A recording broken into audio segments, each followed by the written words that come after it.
So lockdown hair is progressing quite well, as you can see. It's getting bigger and bigger and bigger. I'd like to do a video today on The Handmaid's Tale. So that's it here. There's all sorts of different editions of it, and with the new TV show, or fairly new TV show, it's sort of been re-released and become, I guess almost as popular as it ever has been. It's a great book to do for coursework. Um, as long as people don't just think, oh, I've seen the TV show, I'll write on that.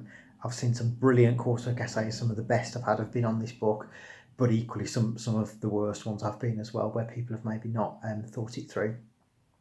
So I want to go through why I think it's such a great book to do. Maybe a couple of texts that you could put it with. One that really springs to mind for me is Never Let Me Go. It's a book that I really like, and I think there's a very interesting link in terms of where the dystopia comes from in those two texts. But it goes great with The Bloody Chamber. It goes great with, Frankenstein, the one that I've talked about.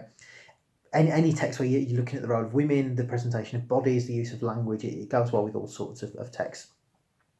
So, in terms of context, what could you say? Well, the first thing I would say is Margaret Atwood is still alive, he's still writing, he's still very much a public figure. So it's very, very easy to get contextual information. You need specific links to context. Well, what better specific link than something Margaret Atwood has actually said about the world or about the text? So that's the first thing I would say. But in terms of the context that sort of initially inspired the text, well, this is a text from the middle of the 80s. What sorts of things could you talk about? Well, the Miss World contest, was still very much a big deal in the 1980s, even after the second wave of feminism, the contraceptive pill becoming available, advances in women's rights. So Atwood's writing at a really sort of funny time there, where you've still equally got a lot of outdated cultural practices that are still going on. You've also got, I guess, fairly similar today, maybe not quite as extreme. You had the New Right in America. So this was a movement. I guess people like Ronald Reagan are at the forefront of this. After Jimmy Carter and more left-wing presidents, there was essentially a return to conservative values. So Britain had Margaret Thatcher, America had Ronald Reagan, both quite traditionalists. So even though obviously with Margaret Thatcher you've got a woman in power, you've got quite traditional sort of values, and partly Atwood writing about that, she's sort of warning against us going too far and losing all the advances that we've had in the 60s and 70s. You've also actually got the growth of things like cable TV. In the text, Serena Joy is the star of cable TV, and that was warning against the dangers of that. You're getting 24-hour religious TV shows, and that was kind of warning against those things. So it's kind of about consumerism. There's also a big environmental aspect to this, the colonies of these wastelands. So you've got Atwood also attacking the consumerist society. So I think if you're just going down the gender point of view, that's a really interesting one, but there's all sorts of other things you could look at. What's great is there's a ton of really specific contextual stuff you can bring in. And then in terms of going through the form, structure, narrative, voice and perspective, language, imagery and place and setting, I think there's all sorts of different things you can say. And remember, that could be the way that you sort of thought about your comparisons for coursework. So in terms of form, well, obviously it sounds a bit daft, because it's a novel that we read, but in some ways it isn't, is it? Partway through the text, Offred says this is a palimpsest. Now, if you Google the word palimpsest, you'll see this, but essentially a palimpsest is a text where words are sort of scrubbed off and then written over others, so the piece is reused, and that's what Atwood said this is. It's full of all sorts of voices, and obviously by the end of the text it's revealed that actually The Handmaid's Tale was never written down, it was recorded on cassette tape. So the whole point of this text is really, I think, showing us different voices. We get this idea that there's an Offred who was there before our Offred, who wrote the inscription in the room. There'll probably be an Offred after Offred, because the name is given to her, it's a role. So this is a text, I guess, in which Atwood invites the reader to sort of take part in that as well. It's what do we do with this? Are we almost a new Offred? Are we following on from her? So I think there's an awful lot that you could do that.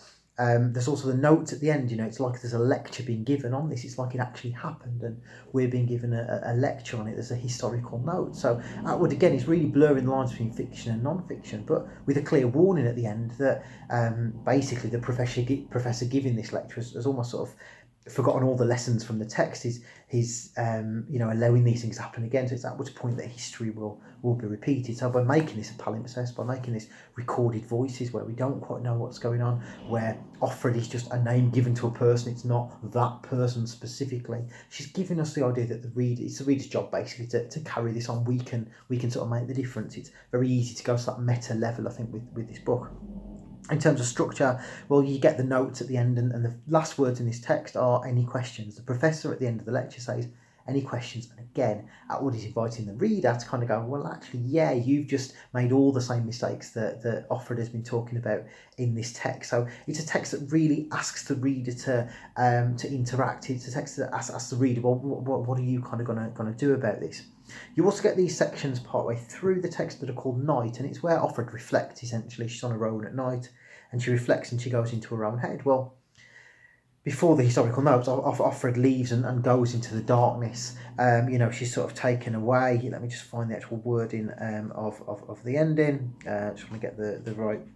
Yes, it says, and so I step up into the darkness within, or else the light. And she's talking obviously about the darkness within the van that she goes into, but the night section of this book are when she looks at the darkness within. It's night, but she's also looking inside herself. And again, Atwood's inviting us to also look within and see which way we want to go. She gives us that binary choice, darkness or light. Which way do we want to go? What do we want to do with the world here?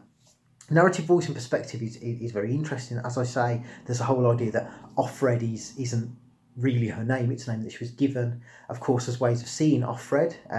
She's called Offred because she's of Fred, she belongs to Fred, but also the word red is in there, she's also off red. She uses the colour red to essentially veer off from expectation. So she gains power as well as loses it there. And that seems to be a bit of a theme that goes through this text. There's moments where Offred kind of leaves her own body. In the ceremony, she talks about the commander basically is having sex with the lower part of my body, she says. So she objectifies herself but gains power because he's not hurting her, he's just hurting her body. So she separates herself from her own body. Her body is to be done with whatever Gilead wants to do with it. She is separate. And again, that gives that idea that I would send in this message out that the reader can pick up. The lines between fiction and reality, between the character in the book and us, are deliberately blurred here. There's also a moment where she has sex with Nick, and she describes it, I think, 3 different times, and then at the end of each one goes, oh no, it didn't happen like this. So again, she's describing it like it's a film, but we don't quite know what the truth is. She's gaining power again by coming sort of out of her own body. There's a moment where the guards are watching her, and she deliberately sways her hips. She deliberately basically objectifies herself as the only kind of battle that she can win against them, because she'll frustrate them because they know that they can't touch her. So we get this voice sort of drifting in and out of that body. It's unreliable, but I think it's also blurring the boundaries between what's in the text and what's kind of over to us, really. Atwood said, I've never written about anything that either hasn't happened or couldn't happen, so she's blurring those lines between fiction and reality. This is a fictional text, but everything in there, Atwood is saying, is kind of based on reality. Serena Joy as the cable TV star is a great example of that. The language is interesting because in some ways it can be quite lowbrow. Think of the Latin inscription that ends up, it's not really Latin, it's a bit of a schoolboy joke, it's not really a Latin phrase. That's exactly what Atwood does throughout this text. You have these religious puns of praivaganza, don't you? The salvaging, you get Atwood playing with these terms from the Bible, and really being quite playful with them. Now, Offred does exactly the same with Scrabble, doesn't she? She creates words. One of the words being larynx. Well, your larynx is your voice box, and the idea that Offred gets power through the language that she plays around with. I think another word is zygote, which I believe is a fertilised egg. So again, through language, Offred's perhaps setting up the idea of what could be a better sort of future here. You get the communication between the handmaids as well.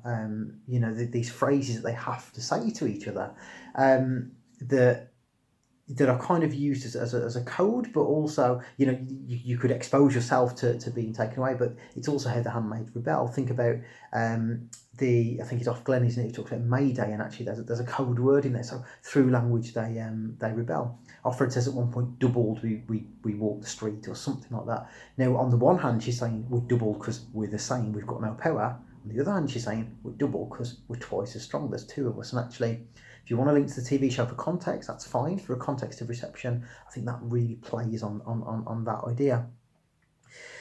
In terms of the imagery, well, this is a claustrophobic dystopia, and most dystopias are claustrophobic. 1984 is claustrophobic, the idea that you don't even really own your own head. This is a novel about small spaces. It ends with Offred going into a tiny van. She's confined often to her room. The study of the commander is a small space. Serena's garden is a small space. So this is a very claustrophobic novel, and a lot of the places are deliberately claustrophobic. Think about the image of the walls that go around Gilead. We're being kept in.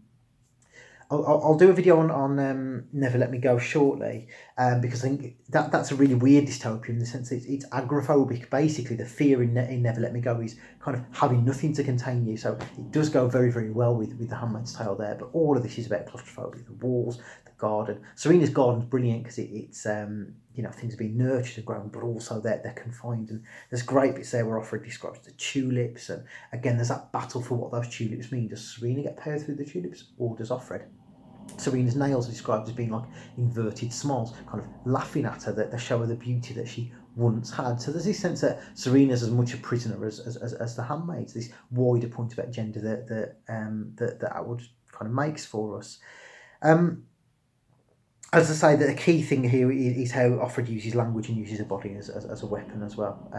This language that is used to repress her actually becomes her weapon. She's got no control over language except through Scrabble, through objectifying herself. She kind of gets it there. As I say, in terms of place and setting, claustrophobia is the key thing. Think about Serena's garden. I guess the one exception there would be the colonies. Now, the TV show shows the colonies. The Handmaid's Tale doesn't really, you see it in a video, don't you, where you see Offred's mum, but you don't really see the colonies. But this kind of fear of what's outside, this sense that actually it's not just the walls, but it's also pollution that's kept us inside. We can't go out because of the pollution there. I guess the one interesting place that's a bit different as well would be Jezebel's. On the one hand, it's a brothel where these women don't have any power. On the other hand, it's almost a bit of an escape, and that's where Offred sees Moira. And again, you get the sort of the choice here, don't you, that would present between outward rebellion, which Moira does, which her mother does. So they end up at the colonies and at Jezebel's, that they openly rebel. And Offred's much more subtle rebellion. She rebels in her mind. Offred steps out of her body, allows what happens to her body to happen, and rebels kind of through her mind, through her words, through her language. And I guess the book perhaps gives a sense that both are needed, but I think maybe Atwood sets up that the earlier feminists, the second wave feminists, those in the 60s and 70s, are much more like Offred's mother and like Moira, and Atwood's writing after that. So I guess there's elements there where Offred's mother, perhaps Atwood is thinking of them as being the feminists that came before her. They rebelled quite openly, quite politically. They had the protests. And Atwood seems to suggest now that the way forward is rebelling through language, rebelling perhaps that little bit more subtly, kind of keeping these messages going, stopping the complacency that we get in the end in the historical notes. And I think that's the point of this text. It passes it on to the reader. The one way that Offred does escape is Offred gets into her head. She becomes a palimpsest in our mind. Her words kind of scratch onto the surface of our brain, and then that any questions allows us to take those messages on. So I think in this very claustrophobic dystopia, ultimately through language and through us, Offred does get that escape, and I think that's what makes this fascinating and a great counterpoint to Never Let Me Go, where, like I say, actually the characters aren't really trying to escape, they're trying to belong, and that's how that text is very, very different. So Handmaid's Tale, like I say, I've seen terrible coursework essays on it, I've seen brilliant coursework essays on it. It kind of depends how far you get into the sort of stuff I've just said, how far you research, how far you care, and how far you're willing to kind of read up on it rather than just go, oh, that was a nice TV show, I'll talk about that for a bit.